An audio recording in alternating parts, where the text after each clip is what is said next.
Students, कैसे हैं आप सभी लोग। मेरा नाम है जयदीप आमेटा और अपन आज बात करने वाले हैं मोशन इन 1D। अभी तक हमने पढ़ लिया कि एवरेज वेलोसिटी क्या होती है, स्पीड क्या होती है, उससे पहले डिस्टेंस, डिस्प्लेसमेंट, मोशन क्या होता है, रेस्ट क्या होता है, ये सारी बातें अपन ने फर्स्ट वीडियो में करी थी। आज अपन एवरेज वेलोसिटी और एवरेज स्पीड पे बेस्ड कुछ क्वेश्चंस करते हैं और ये जो क्वेश्चंस हैं वो स्टैंडर्ड क्वेश्चंस हैं, मतलब इन पे बेस्ड और क्वेश्चंस बन सकते हैं। तो अपन इनको जनरल फॉर्म में क्वेश्चंस पहले ये सॉल्व करते हैं, फिर कुछ न्यूमेरिकल्स बेस पे करते हैं। ठीक है, तो चलिए शुरू करते हैं। फर्स्ट क्वेश्चन आपके सामने पढ़ लीजिए जल्दी से एक बार। ये क्वेश्चन कैसा है, इसमें आपको डिस्टेंसेस दे रखी है कि एक पार्टिकल ने इतनी इतनी इतनी डिस्टेंस ट्रैवल करी with this this this speed. अब पूछा आपको एवरेज स्पीड बताइए। ठीक है, एवरेज स्पीड का हमें बस फॉर्मूला याद होना चाहिए हमेशा। एवरेज स्पीड क्या होता है, फॉर्मूला हमने याद करा था नेक्स्ट लास्ट वीडियो में। Average speed is total distance by total time. Okay, अब डिस्टेंस तो यहाँ पता है अपने को, x1 x2 x3 ऐसी डिस्टेंसेस इसने ट्रैवल करी हैं। तो मैं टोटल डिस्टेंस को अगर लिखना चाहूँ तो ये तो मैं लिख सकता हूँ x1 plus x2 plus x3 plus ऐसे जितना भी आपको दे रखा है वो सारा, और इसको अपन लिखते हैं basically sigma x I. Sigma is summation, तो जितने भी डिस्टेंसेस अलग अलग दे रखी हैं सबका समेशन। लेकिन अब टाइम, टाइम तो यहाँ नहीं गिवन है अपने को, तो टाइम कैसे निकालें। तो सोचो, जब वो x1 डिस्टेंस चला होगा, कितनी स्पीड से चला, v1 से। देन वो अगले डिस्टेंस x2 चला विद स्पीड v2। तो इसमें इसको टाइम लगा होगा t1, यहाँ इसको टाइम लगा होगा t2। अब ये t1 t2 कैसे निकालें, तो ये तो बिल्कुल बेसिक सा फॉर्मूला हम सबको पता है कि time equal to distance by speed. तो सोचो क्या मैं t1 t2 t3 सारी चीजें निकाल सकता हूँ, x1 bye v1 distance by speed. ऐसे जब t2 लिखूंगा तो क्या लिखूंगा, x2 बाय v2। और इसी तरीके से t2 t3 सारी चीजें यहाँ पे लिखी जा सकती हैं। अब अपने को चाहिए टोटल टाइम, तो टोटल टाइम क्या लिखा जा सकता है, total time will be t1 plus t2 plus ऐसे जितना भी टाइम्स दे रखे हैं वो सारे। And what is t1 t2, this is x1 by v1 plus x2 by v2 plus इस तरीके से चलेगा। अच्छा, इसको अगर समेशन के फॉर्म में लिखूं तो मैं लिख सकता हूँ summation of xi by vi। ठीक है, x1 by v1 x2 by v2 ये सारी चीजें मिलके हो गई xi by vi। अब अपने को जो लिखना है एवरेज स्पीड, वो अपन लिख लेते हैं यहाँ पे total distance summation xi divided by summation of xi by vi।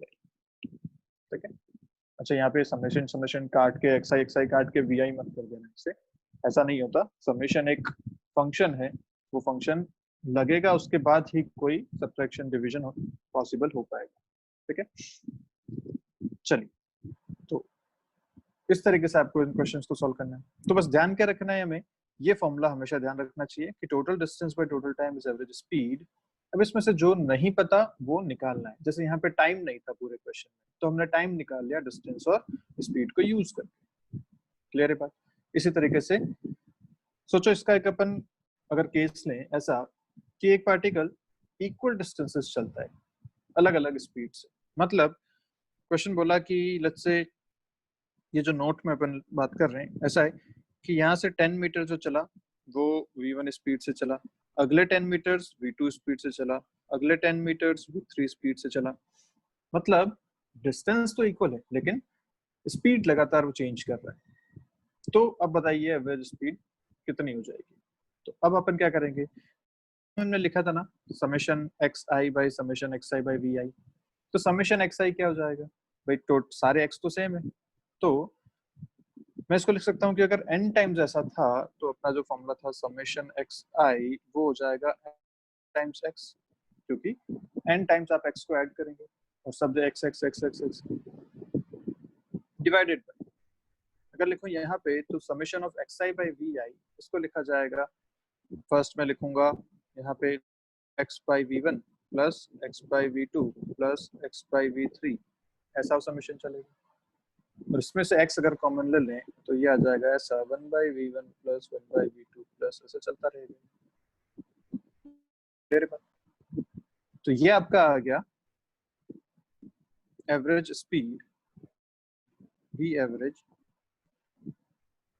n by 1/v1 plus 1/v2 plus 1/v3। अगर इसी को मैं 1/v एवरेज करके लिखूं, इधर भी 1 बाय रेसिप्रोकल कर दिया तो नीचे ये n भी नीचे आ जाएगा और इधर आ जाएगा 1/v1 प्लस 1/v2। तो वही जो आपके सामने यहाँ पे लिखा है इस तरीके से।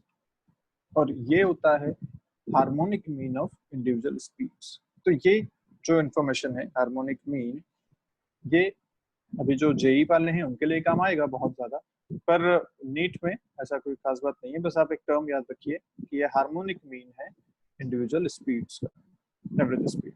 कब है ये? जब इक्वल डिस्टेंसेस ट्रैवल करी हैं विद डिफरेंट डिफरेंट स्पीड्स। ठीक है। अब इसी में अगर सिर्फ दो पूछा होता, जैसे क्वेश्चन पढ़िए कि एक particle moves a distance at speed v1 and comes back with speed v2 to find v average। तो अब देखो क्या हो जाएगा, जितना डिस्टेंस गया, लेट्स से d डिस्टेंस वो चला और उतना ही डिस्टेंस से वापस आया होगा, कम्स बैक लिख रहे हैं। गया तब v1 स्पीड से गया, आया तो v2 स्पीड से आया। अब अपने को पूछा एवरेज स्पीड निकालो, तो अगर मुझे ये फॉर्मूला याद है ना कि अगर जब इक्वल डिस्टेंस चलता है तो हार्मोनिक मीन होता है, तो मैं और सीधा लिख सकता हूँ 1/v average equal to 1/2। n की जगह मैंने ले ली 2 क्योंकि डिस्टेंसेस टोटल कितनी है, एक बार d और दूसरी बार again d। 1/v1 plus 1/v2। इसको अगर सॉल्व करें तो v1 v2 एलसीएम आएगा, ऊपर आएगा v1 प्लस v2 और फिर रेसिप्रोकल लेंगे तो आएगा v average equal to 2v1 v2 by v1 plus. Clear बात? और देखो ये फॉर्मूला याद रखना जरूरी नहीं है, फिर मैं बता रहा हूँ, लेकिन फॉर्मूला याद रहता है तो क्या है कि आप चीजें जल्दी सॉल्व कर पाते हैं। फॉर्मूला नहीं याद है तो मैं सीधा क्या करता, total distance by total time. Total distance कितनी है, d प्लस डी, तो गया और आया, टोटल डिस्टेंस ये ट्रेवल करी। टोटल टाइम कितना लगा इसको, तो जाने में जो टाइम लगेगा डिस्टेंस बाय स्पीड और आने में टाइम लगेगा डिस्टेंस बाय स्पीड। ये हो गया टोटल टाइम इसका। d से d सारे कैंसिल हो गए, वही आपके पास फिर से आ रहा है 2 ऊपर divided by 1/v1 plus 1/v2। LCM लोगे v1 v2 ऊपर चला जाएगा 2v1 v2 by v1 plus v2। तो दोनों ही बातें हैं, जिनको फॉर्मूला याद रहता है, जिनको हार्मोनिक मीन याद रहता है, वो सीधा सीधा उससे कर सकते हैं, और अगर याद नहीं रहता है तो हम ये पूरा डेरिवेशन वापस से कर सकते हैं, इसमें कोई खास बात नहीं है। ठीक है, चलिए नेक्स्ट देखते हैं। इसमें आपसे पूछा गया, क्वेश्चन पढ़ेंगे जल्दी से, कि a person travels along a straight road with the for the first half length with a constant speed v1 and second half length with a constant speed v2, the average speed v is। क्या ये बिल्कुल similar question है जैसा अभी अपन ने last किया था? इसने बोला कि टोटल जो डिस्टेंस है यहाँ से यहाँ तक, उसका हाफ पोर्शन इसने, ये d है वो v1 से ट्रेवल किया और ये जो d है ये v2 से ट्रेवल किया। पूछा कि एवरेज स्पीड बताओ। बिल्कुल सिमिलर चीजें हैं, एवरेज स्पीड का फॉर्मूला अभी हम पढ़ के आते हैं 2v1 v2 bye v plus v2, और अभी हमने प्रूफ भी किया था कैसे कर सकते हैं। तो टोटल डिस्टेंस हो गई यहाँ पे 2d, टोटल टाइम हो जाएगा यहाँ पे जो टाइम लगेगा d बाई v1, यहाँ पे टाइम लगेगा d बाई v2। अभी जैसा सॉल्व किया था बिल्कुल वैसा ही क्वेश्चन है अभी। चलिए नेक्स्ट देखते हैं। नेक्स्ट क्वेश्चन आपको बोल रहा है कि एक मोटरिस्ट है, वो ट्रैवल करता है from A to B at a speed of 40 kilometre per hour. ठीक है, तो ए से शुरू हुआ और बी तक गया and returns eight a speed of 60 kilometre per our. तो गया तब उसकी स्पीड थी 40 kmph और आया तब उसकी स्पीड है 60 km। पूछा his average speed will be. तो क्या हिसाब, क्या हमें सोचना चाहिए, तुरंत याद आ रहा है ना, जब इक्वल डिस्टेंसेस ट्रैवल कर रहा है, क्योंकि गया तब भी डिस्टेंस d ट्रैवल करी, आया तब भी डिस्टेंस d ट्रैवल करी। जब डिस्टेंसेस इक्वल ट्रैवल करता है, कांस्टेंट स्पीड है, तो एवरेज स्पीड कैसे लिखी जाती है, हार्मोनिक मीन से 2v1 v2 by v1 plus v2। Clear? जल्दी से सॉल्व कर लेते हैं। तो 2v1 दे रखा है 40, v2 दे रखा है 60 divided by 40 plus 60 which is 100। तो आपके पास आंसर आ जाएगा 50 and 8 into 6 which is 48 kilometre per our. Clear बात? सॉल्व कर सकते हैं आप इसको आराम से। नीचे आ जाएगा 100, 20 से 20 गए, ऊपर आया 2 into 4 into 6 which is 48।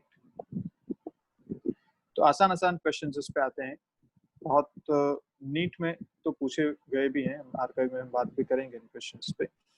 चलिए क्वेश्चन आपके सामने कि चिंटू है, वो ट्रैवल कर रहा है डिस्टेंसेस 10 मीटर, 20 मीटर, 30, 40 ऐसा, अलग अलग स्पीड्स दे रखी हैं 5, 10, 8। तो पूछा इसकी एवरेज स्पीड बताइए। अब यहाँ पे इक्वल डिस्टेंसेस नहीं है, जब इक्वल डिस्टेंस नहीं है तो हम सीधा सीधा हार्मोनिक मीन तो नहीं ले सकते। तो ठीक है, हम बेसिक से जाते हैं। बेसिक क्या कहता है? Average speed equal to total distance by total time. तो टोटल डिस्टेंस कितनी कवर की उसने देखो, तो 10 प्लस 20 प्लस 30 प्लस 40, ये हो गया टोटल डिस्टेंस उसको। अच्छा, टाइम कितना लगा उसको? तो टाइम तो डायरेक्ट नहीं दे रखा, लेकिन टाइम का हमें फॉर्मूला पता है, डिस्टेंस बाय स्पीड होता है। तो जब 10 मीटर उसने ट्रैवल किया, कितनी स्पीड से किया? 5 मीटर पर सेकंड से। फिर अगला जब 20 मीटर ट्रैवल किया तो वो 10 से ट्रैवल किया। अगला 30 जब ट्रैवल किया तो वो भी 10 से किया। और अगला जब 40 ट्रैवल किया तो वो 8 से किया। तो ये आ गया इसका टोटल टाइम। ठीक है, अब तो बस सॉल्व करना है, जल्दी से सॉल्व कर लेते हैं। ऊपर आ जाएगा इसका 30, 30, 100, ऊपर इसका टोटल डिस्टेंस आ गई 100 डिवाइडेड बाय, यहाँ सॉल्व करेंगे तो 2 प्लस 2 प्लस 3 प्लस 5, ये आया। इसको अगर सॉल्व करें तो 8 एंड 10 एंड 12, तो 100 बाई 12 मीटर पर सेकंड, ये इसकी एवरेज स्पीड आ गई। थोड़ा सा और सॉल्व कर लो तो 25/3 लिख सकते हैं इसे, मीटर पर सेकंड। क्लियर है? कोई खास बात इसमें? आसानी से किए जा सकते हैं, total distance by total time. फिर से एक और क्वेश्चन है। एक पर्सन मार्केट गया at a speed of 10 metre per second और वापस आया speed of 20 metre per second. पूछा उसकी एवरेज स्पीड और एवरेज वेलोसिटी बताइए। क्या करेंगे भाई? एवरेज स्पीड क्या होता है? क्या इक्वल डिस्टेंसेस से ट्रैवल करी है? घर से मार्केट, मार्केट से घर, डिस्टेंस इक्वल थी। इक्वल डिस्टेंस में हम सीधा सीधा हार्मोनिक मीन ले सकते हैं। तो वी एवरेज आपका आ जाएगा 2v1 v2 by v1 plus v2। कितना आ जाएगा? तो 2 times 10 into 20 divided by 10 plus 20। ठीक है, एक स्पीड थी 10, दूसरी स्पीड थी 20। तो कितना कितना आ गया ये? नीचे आया 30, ऊपर आया आपके पास 400, आंसर आया 40/3 मीटर पर सेकंड। ठीक है, ये आ गई एवरेज स्पीड। एक क्वेश्चन पूछा आपसे, एवरेज वेलोसिटी भी बताइए। तो एवरेज वेलोसिटी क्या होती है? एवरेज वेलोसिटी क्या फॉर्मूला था इसका? Total displacement, remember, bye total time. अच्छा, ये बंदा घर से निकल के मार्केट गया एंड मार्केट से घूम के वापस घर आ गया, तो इसका डिस्प्लेसमेंट कितना हुआ? टोटल डिस्प्लेसमेंट जहां से चला था, क्या वापस वहीं पे आ गया? तो डिस्प्लेसमेंट इसका है 0। डिस्प्लेसमेंट कितना है? 0। तो यहाँ पे हम लिखेंगे एवरेज वेलोसिटी 0, क्योंकि डिस्प्लेसमेंट कितना था? 0। तो ठीक है, हमने ये बात प्रूव कर ली कि हाँ भाई, टोटल डिस्टेंस है तो एवरेज स्पीड आएगी, लेकिन अगर डिस्प्लेसमेंट 0 है तो एवरेज वेलोसिटी 0। तो ऐसा कोई जरूरी नहीं है कि हर बार एवरेज स्पीड है तो एवरेज वेलोसिटी भी हो, या एवरेज वेलोसिटी। ठीक है, इस तरीके से हम इसको सॉल्व करेंगे, दोनों का इक्वल होना जरूरी नहीं होता। ओके, नेक्स्ट देखते हैं। इस बार आपको जो क्वेश्चन दिया है, क्वेश्चन पढ़ेंगे एक बार। क्या कह रहा है क्वेश्चन कि एक पार्टिकल ट्रैवल करता है at speed v1 v2 v3 ऐसा अलग अलग for intervals t1 t2 t2 इस तरीके से आपको दे रखा है। यहाँ पे आपको वेलोसिटी और टाइम दे रखे हैं और पूछा है कि अब एवरेज स्पीड बताइए। तो भाई एवरेज स्पीड का बेसिक फॉर्मूला तो हमें क्या पता है, एवरेज स्पीड होता है total distance by total time. तो टोटल डिस्टेंस कितनी है, ये तो गिवन ही नहीं है, यहाँ पे डिस्टेंस का तो बात ही नहीं की, पर हमें स्पीड और टाइम पता है, तो क्या डिस्टेंस निकाली जा सकती है। तो x1 को मैं लिखूंगा v1 इंटू t1, x2 को लिखूंगा v2 इंटू t2, ठीक है, डिस्टेंस इंटू टाइम। तो अब अपने पास सारी चीजें आ गई। टोटल डिस्टेंस लिख सकते हैं v1 t1 plus v2 t2 plus इस तरीके से चलता रहेगा, डिवाइडेड बाय टोटल टाइम कितना है, तो t1 प्लस t2 प्लस इस तरीके से चलेगा। क्लियर। अगर मुझे उसको समेशन फॉर्म में लिखना है तो मैं लिखूंगा V I T I divided by summation of. Clear. ये आपकी आ जाएगी एवरेज स्पीड। ये कब है, जब आपको रिलेशन दिया हो वेलोसिटी और टाइम का, जब क्वेश्चन में वेलोसिटी और टाइम दिया हुआ है, तो अपन इस तरीके से इसको करेंगे। जो पिछले हम क्वेश्चंस कर रहे थे उसमें आपको दे रखा था टाइम नहीं था, उसमें आपको डिस्टेंस और वेलोसिटी दे रखी थी, यहाँ पे आपको वेलोसिटी और टाइम दे रखा है। ठीक है, तो जो भी है कुल मिला के हमें इस फॉर्मूला पे पहुंचना है। जो चीज नहीं दे रखी है वो यहाँ से अचीव करनी है, distance equal to speed into time use करके। इसी में अगर अपन बात करें कि इक्वल टाइम इंटरवल्स में चल रहा है, जैसे इसी को अगर मैं इधर देखें तो कह रहा है कि यहाँ से चलना शुरू हुआ t इक्वल टू 0 पे, तो 10 सेकंड तक ये v1 स्पीड से चला, अगले 10 सेकंड तक, मतलब अब ये हो गया आपका 20 सेकंड्स, 10 से 20 10 सेकंड, इसमें ये v2 से चला, फिर अगले 10 सेकंड तक ये v3 से चला।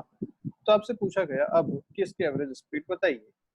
तो एवरेज स्पीड क्या होती है, टोटल डिस्टेंस, तो डिस्टेंस हो जाएगा v1 इंटू टी, मान लो ये सारे 10-10 सेकंड, ये टी बोल देता हूँ, t इज 10, तो v1 इंटू टी ये पहला डिस्टेंस हो गया, v2 इंटू टी दूसरा डिस्टेंस हो गया, v3 इंटू टी तीसरा डिस्टेंस हो गया। डिस्टेंस आ गया, टाइम कितना हो जाएगा, तो सारे time T T T T है, तो टोटल टाइम हो जाएगा n इंटू टी, अगर n टाइम्स ऐसा रिपीट हो रहा है।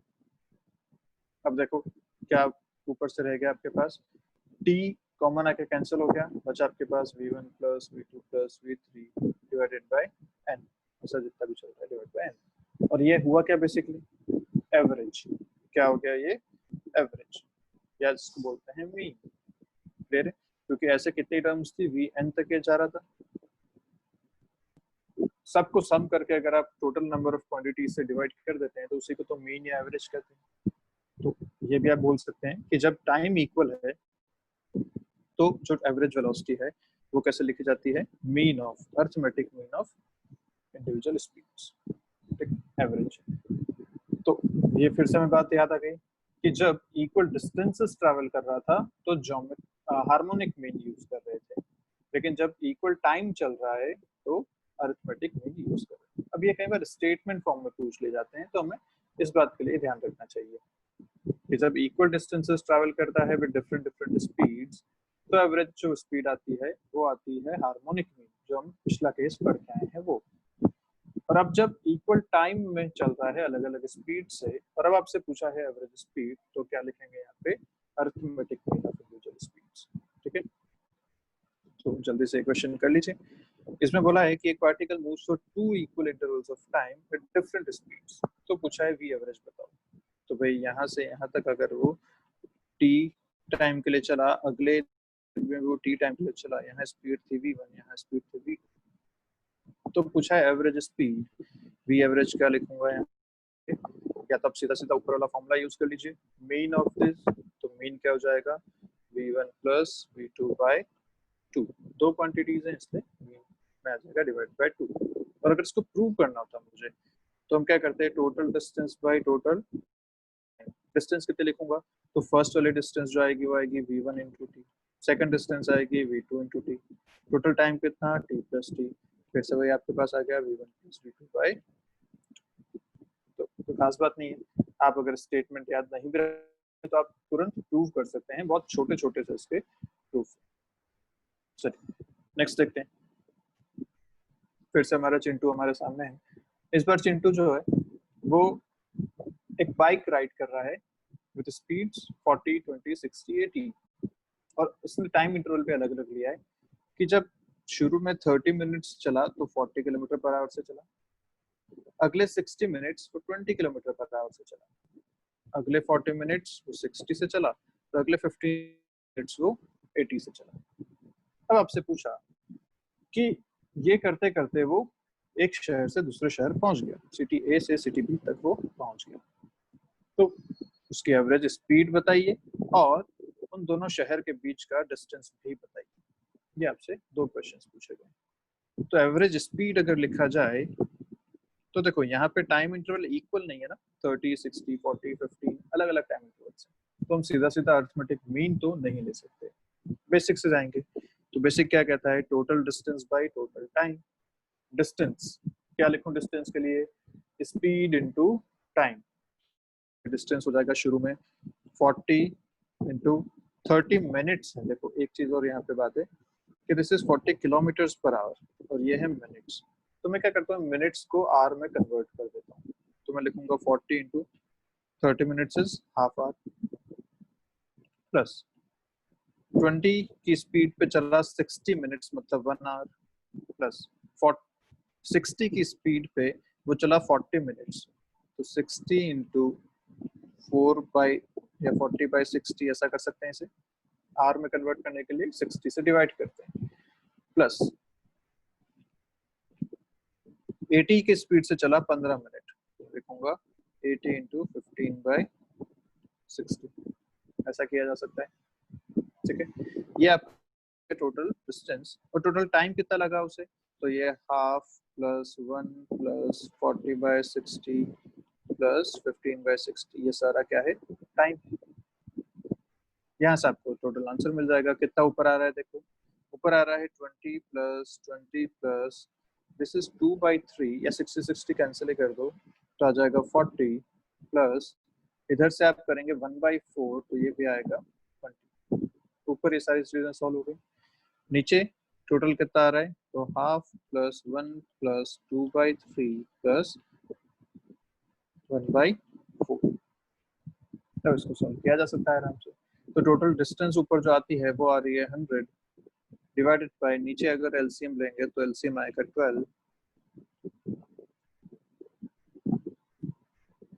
6 प्लस 12 प्लस 8 प्लस 3, ये आएगा नीचे। फाइनल आंसर आएगा 12 into 100 divided by 20 plus 9, 29. So answer is 1200 by 29 kilometer per hour, और which is approximately, अगर approximately देखें तो 40 किलोमीटर पर आवर आता है, क्योंकि नीचे अगर 29 को 30 ले लें तो 1200 by 30 is 40, तो अप्रोक्सीमेटली हम इसको लिख सकते हैं 40 किलोमीटर पर आवर। तो ये आपके आ गए एवरेज स्पीड।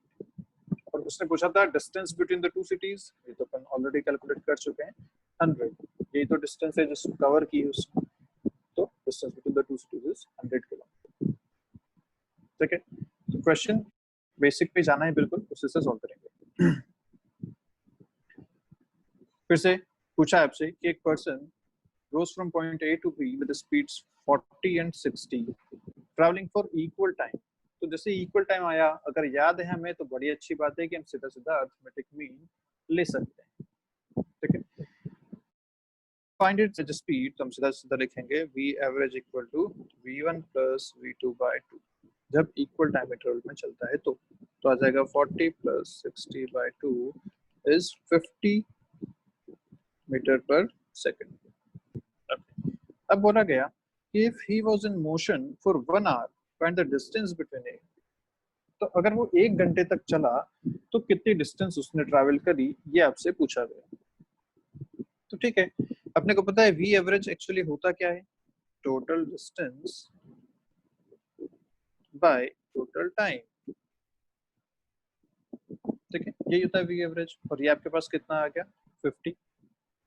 अच्छा, टोटल टाइम आपको दे रखा है कितना देर चला, वो टाइम आपको बोला है कि 1 घंटे तक वो चला, मतलब कितने मिनट्स चला वो 60 मिनट्स, या कितने सेकंड्स चला 3600 सेकंड्स तक उसने ट्रैवल किया। और मैं इसको सेकंड्स में क्यों ले आया, क्योंकि मेरे पास स्पीड जो है वो मीटर पर सेकंड। तब आपको टोटल डिस्टेंस पूछी है, तो टोटल डिस्टेंस क्या हो जाएगा 50 into total time which is 3600।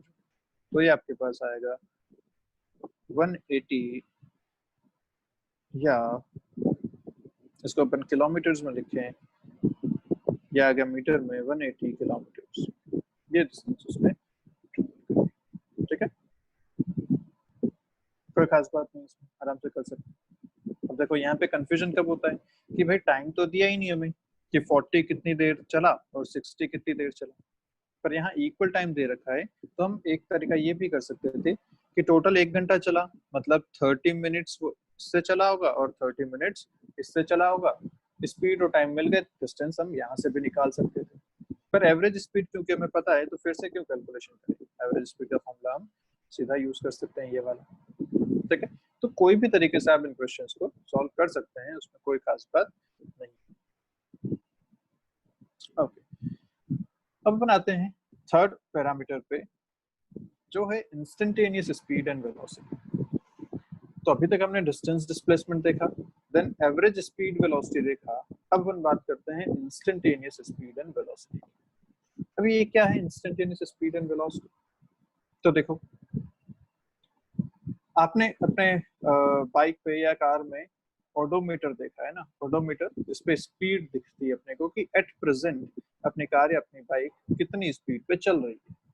तो एट प्रेजेंट वाली जो बात है उसे कहते हैं इंस्टेंटेनियस, मतलब इस इंस्टेंट पे कितना उसकी स्पीड है। तो ये बात क्या हो गई, एवरेज में हमने बोला था कि ओवरऑल कितना उसने कवर किया उस पर डिपेंड करता था। इंस्टेंटेनियस मतलब एट प्रेजेंट, कि ब्रेक मारा है, गाड़ी रुक गई है तो स्पीड 0 हो गई, एक्सेलरेट कर रहे हो तो अब स्पीड बढ़ती जा रही है लगातार, तो कितनी कितनी कितनी बढ़ रही है, हर इंस्टेंट पे कितनी कितनी स्पीड है। ये सारी चीजें हम देखते हैं इसमें। ठीक है, अब इसको कैसे डिफाइन करें? तो डिफाइन होता है ये rate of change of particles position with time. तो पार्टिकल की अगर पोजीशन चेंज हो रही है तो मतलब उसका डिस्प्लेसमेंट हो रहा है, पोजीशन चेंज हो मतलब डिस्प्लेसमेंट हुआ। और डिस्प्लेसमेंट अगर हुआ तो टाइम के साथ अगर उसको मैं रिलेट करूं कि कितना डिस्प्लेसमेंट कितने टाइम में हो रहा है, उसी को बोलते हैं वेलोसिटी। अब इसमें जो टाइम है वो टाइम बहुत छोटा हमें लेना है। क्यों? क्योंकि एक इंस्टेंट की बात है ना, एक इंस्टेंट पे कितना चेंज हुआ ये हमें बात करनी है। तो बहुत छोटे टाइम को हम रिप्रेजेंट करते हैं।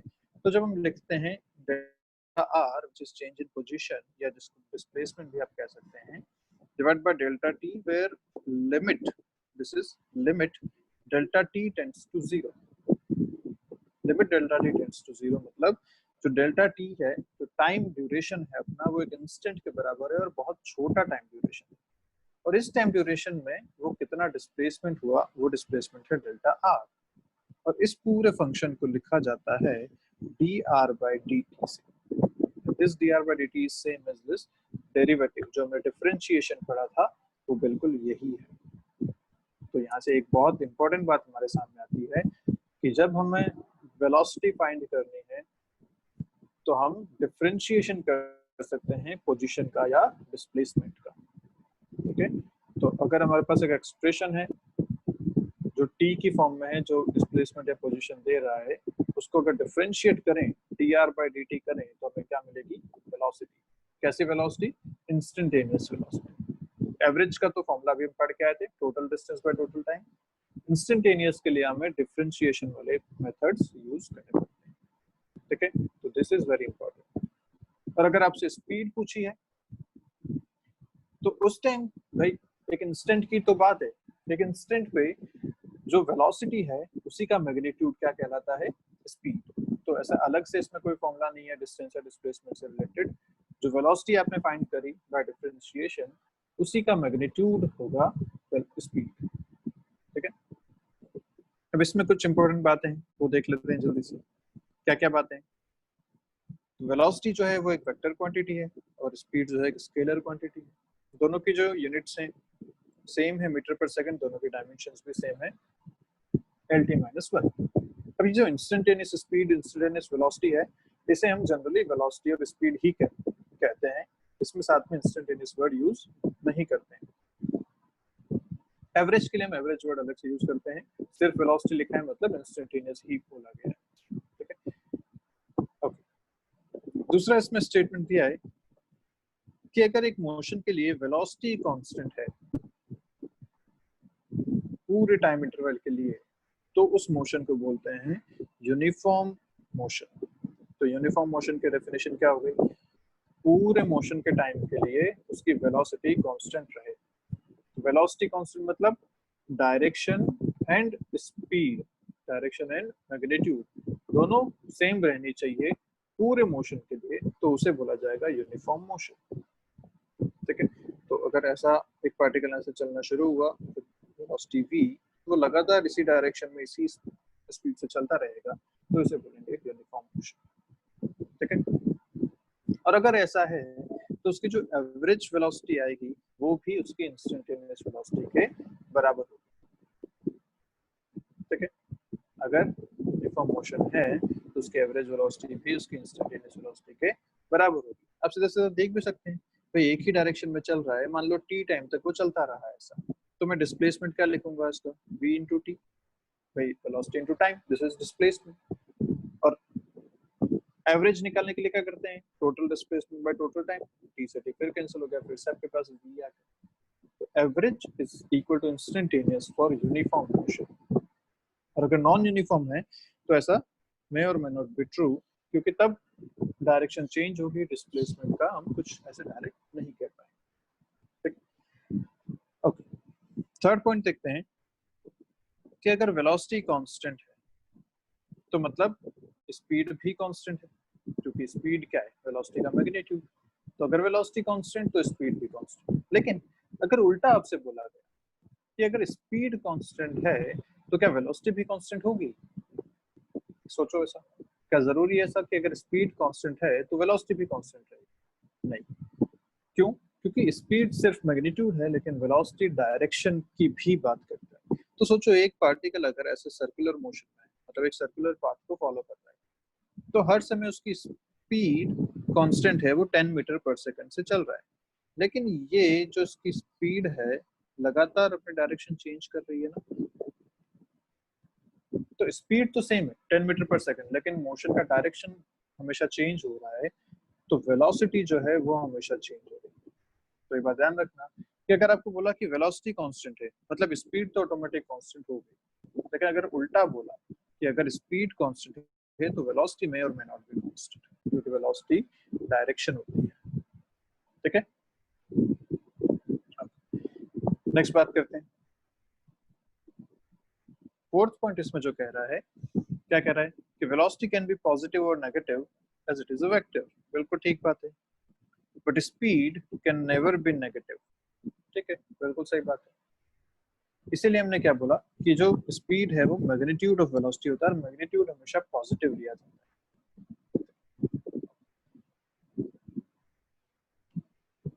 If displacement is given as a function of time, the time derivative of displacement will give velocity and modulus of velocity will give speed. क्या कह दिया इसने, जो अभी हम बात करके आए थे कि अगर आपको डिस्प्लेसमेंट या पोजीशन दे रखा है as a function of time, time के रिलेट में कोई आपको एक इक्वेशन दे दी, तो उससे अगर मुझे वेलोसिटी फाइंड करनी है तो मैं क्या करूंगा, उसका डिफरेंशिएशन करूंगा, ठीक है। यही आपको लिखा है, derivative displacement will give velocity, derivative मतलब डिफरेंशिएशन की बात है, and modulus of velocity, modulus मतलब उसका मैग्नीट्यूड, तो ये क्या हो जाएगा आपका स्पीड, ठीक है। ये आपको यहाँ बोला गया। तो एक एग्जांपल आपको दे रखा है छोटा सा कि अगर डिस्प्लेसमेंट आपको गिवन है a not minus a1t plus a2t square से, तो इसको जब डिफरेंशिएट करेंगे तो वेलोसिटी मिलेगी। तो वेलोसिटी क्या हो जाएगी, डिफरेंशिएशन याद है ना, कांस्टेंट का डिफरेंशिएशन होता था 0, तो a नॉट एक कांस्टेंट है, इसका डिफरेंशिएशन हो जाएगा 0, तो ये हट गया वहां से। माइनस a1t, इसका अपने को डिफरेंशिएशन करना है, तो a1 एक कांस्टेंट है, माइनस भी एक कांस्टेंट हो गया, बाहर आ गया, तो माइनस a1 तो बाहर आ गया। t का डिफरेंशिएशन कितना होता था, 1, रिमेंबर x का डिफरेंशिएशन 1, ऐसे t का डिफरेंशिएशन भी 1, तो बचेगा माइनस a1। नेक्स्ट आपकी टर्म है a2t², इसका डिफरेंशिएशन करना है। तो a2 कांस्टेंट बाहर आ गया, t² पावर आ जाती थी आगे, तो 2t ये इसका हो जाएगा, तो 2a2t ये बच गया। तो आपका जो वेलोसिटी मिली आपको वो मिली -a1 + 2a2t। ठीक है, और अब इसमें आपसे पूछता कि बताओ इसकी इनिशियल वेलोसिटी कितनी है, इसकी इनिशियल वेलोसिटी कितनी है। तो इनिशियल वर्ड जब भी यूज होता है तो हम बात करते हैं t = 0 की, टाइम = 0 की, उसे कहा जाता है इनिशियल। तो टाइम = 0 अगर मैं इस एक्सप्रेशन में रखता हूँ तो मुझे मिल जाएगी इनिशियल वेलोसिटी। टाइम 0 रखते ही ये वाली टर्म हो जाएगी 0, बचा क्या खाली -a1। तो इनिशियल वेलोसिटी आपको मिली -a1।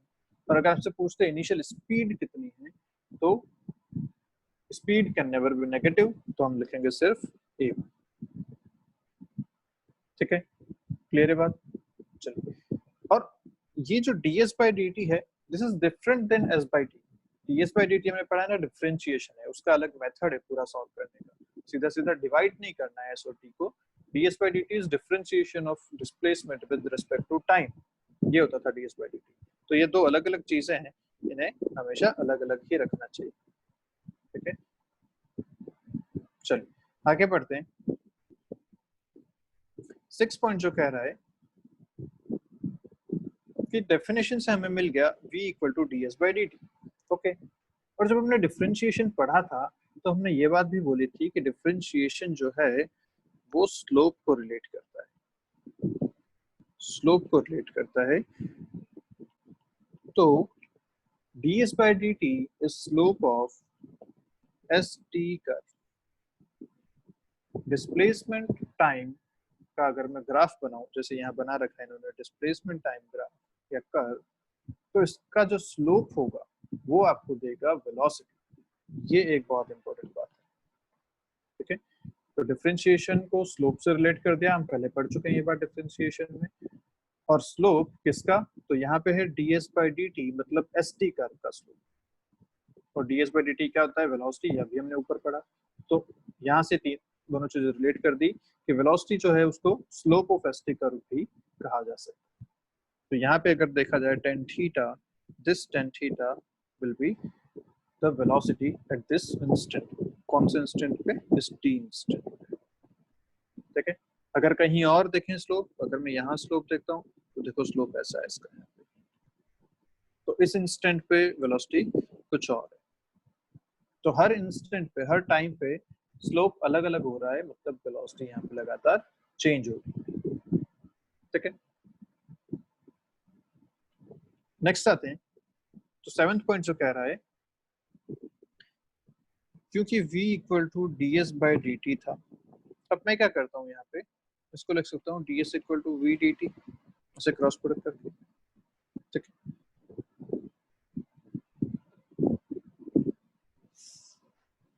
अगर मैं दोनों तरफ इसमें इंटीग्रेशन करूँ, मुझे ये डिफरेंशियल वाली टर्म्स हटानी है, तो मैं क्या करता हूँ, दोनों तरफ इंटीग्रेशन करता हूँ। Integral ds = integral v dt।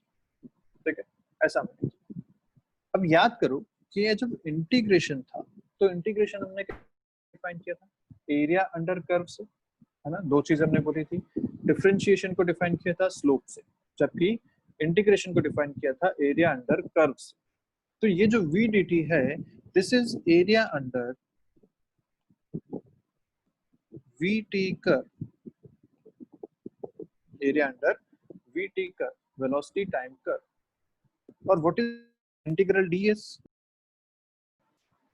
and what is this ds by integral ds? This integral ds is total displacement। ठीक है, तो यहाँ से हमें एक बात और समझ में आई कि अगर अपने को vt कर्व दे रखा है, मतलब वेलोसिटी टाइम का ग्राफ दे रखा है, तो उसका जो एरिया अंडर कर्व होगा, एरिया अंडर कर्व मतलब ये पोर्शन पूरा, इस पूरे टाइम के लिए ये जो एरिया होगा, ये एरिया देगा उसका total displacement. Area is total displacement of the particle. तो हमें दो बातें यहाँ से बहुत ध्यान से समझनी है कि एक v = ds/dt मतलब st कर्व का जो स्लोप है वो आपको देगा वेलोसिटी, जो आपको फर्स्ट डायग्राम में दिखा रखा है। दूसरा, integral ds = integral v dt, यहाँ से समझ में आता है कि vt कर्व का जो एरिया है वो आपको देगा टोटल डिस्प्लेसमेंट। जो आपको सेकंड डायग्राम में दिखा रखा है। तो ये दोनों बातें बहुत ही इंपॉर्टेंट हैं और हम आगे इनको बहुत ही यूज करने वाले हैं। तो ठीक है, आप अभी बेसिक आइडिया इनका रखिए और जब आगे यूज करेंगे तो और कॉन्सेप्ट्स आपके इसमें क्लियर होते चलेंगे साथ साथ। ठीक है, अब नेक्स्ट वीडियो में हम बात करेंगे इस पे रिलेटेड कुछ क्वेश्चंस की, instantaneous acceleration, sorry instantaneous velocity and speed की। देन हम चलेंगे एक्सेलरेशन के टॉपिक पे। ठीक है, तो मिलते हैं नेक्स्ट वीडियो में। अभी के लिए पढ़ते रहिए और कोई डाउट है तो पूछते रहिए। बाय बाय आप सभी को।